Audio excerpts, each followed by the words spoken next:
अपघातग्रस्तांना वेळेत मदत मिळणार. 100, 108 सह सर्व हेल्पलाईन आता 112 मध्ये विलीन. भारतीय नागरिकांना वेळीच उपचार व सेवा उपलब्ध होतील यासाठी सुप्रीम कोर्टाने एक महत्त्वाचा निर्णय घेतला.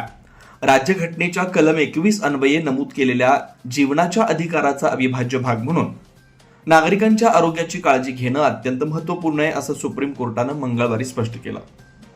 त्यावेळी भारतातील सर्व राज्य आणि केंद्रशासित प्रदेशांमध्ये आपत्कालीन परिस्थितीत आणि रुग्णवाहिकांसाठी वापरल्या जाणाऱ्या 100, 101, 108, 102, 1033 आणि 1091 हेल्पलाईनला एकत्र करून 112 हा क्रमांक सुरू ठेवण्याचा आदेश दिलाय. येत्या 3 महिन्यात या आदेशाची अंमलबजावणी करणं बंधनकारक आहे. एका दिल्ली स्थित रस्ता संरक्षणासाठी कार्यरत असलेल्या सेव्ह लाईफ फाउंडेशननं याबद्दल याचिका दाखल केली होती. यावरील सुनावणी दरम्यान हा निर्णय घेण्यात आला. त्यानुसार देशभरात याची लवकरात लवकर अंमलबजावणी करून ट्रॉमा केअरसाठी एकात्मिक सिस्टम सुरू करण्याचे निर्देश दिले. वेळेत मदत मिळणं शक्य होणार. भारतात 2024 मध्ये 1.7 लाख नागरिकांचा रस्ते अपघातात मृत्यू झाला. भारतात अपघाती मृत्यूंची संख्या सर्वाधिक आहे. याचं मुख्य कारण म्हणजे वेळेत मदत आणि उपचार न मिळणं. आपत्कालीन परिस्थितीत तातडीने मदत पोहोचवण्यासाठी हा हेल्पलाईन क्रमांक उपलब्ध असेल.